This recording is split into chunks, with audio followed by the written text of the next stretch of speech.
ഇനി മഷ്റൂം വെക്കുമ്പം ഇതുപോലെ ഒന്ന് വെച്ച് നോക്ക്, നല്ല ടേസ്റ്റാണ്. അപ്പോൾ എങ്ങനെയാണെന്ന് നോക്കാം.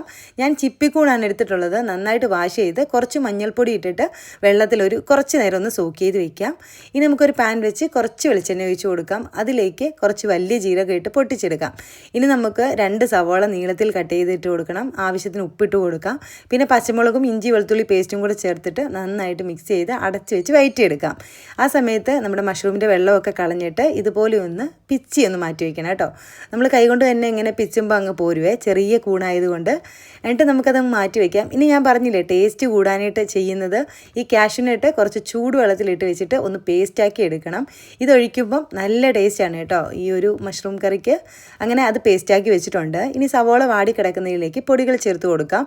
മുളക് പൊടി, മഞ്ഞൾപ്പൊടി, കുരുമുളക് പൊടി, ഗരം മസാല, കുറച്ച് മല്ലിപ്പൊടി, എല്ലാ പൊടികളും കുറച്ച് മതി കേട്ടോ. ഇനി കുറച്ച് തക്കാളി കട്ട് ചെയ്തും കൂടി ഇട്ട് കൊടുത്ത് നന്നായിട്ട് മിക്സ് ചെയ്യാം. ഇനി നമ്മൾ കാഷ്യൂനട്ടിൻ്റെ പേസ്റ്റ് ഒഴിച്ച് കൊടുക്കാം. ഇനി നമുക്ക് വെള്ളം ഒഴിച്ച് കൊടുക്കണം. ആ ഒരു മിക്സിയുടെ ആ ഒരു ജാറ് കഴുകി ഒഴിച്ച് കൊടുത്തിട്ടുണ്ട്. പിന്നെ കൂൺ വേവാൻ ആവശ്യത്തിനുള്ള കുറച്ച് വെള്ളം കൂടി ഒഴിച്ച് കൊടുത്ത് നന്നായിട്ട് മിക്സ് ചെയ്ത് കൊടുക്കാം. എന്നിട്ട് നമ്മുടെ മഷ്റൂമും കൂടി ഇട്ട് കൊടുത്ത് നന്നായിട്ട് ഇളക്കി അടച്ച് വെച്ച് വേവിച്ചെടുക്കാം. വെള്ളമൊക്കെ നമ്മുടെ ഇഷ്ടത്തിന് വറ്റിച്ചെടുക്കാം. ഞാനിതാ ഈ ഒരു പരുവത്തിലാണ് എടുക്കുന്നത്. ലാസ്റ്റ് കുറച്ച് മല്ലിയിലയും കൂടെ തൂവി എടുക്കണേ. അപ്പത്തിനോ ചപ്പാത്തിക്കോ ചോറിനോ ഒക്കെ അടിപൊളിയാണ് ഇങ്ങനെ വെച്ചാൽ. ഞാനിവിടെ ഉപ്പുമാവിനോടൊപ്പമാണ് സെർവ് ചെയ്തത്. എന്തിനൊപ്പം പോകും കേട്ടോ ഈ ഒരു കറി. ട്രൈ ചെയ്ത് നോക്കേ.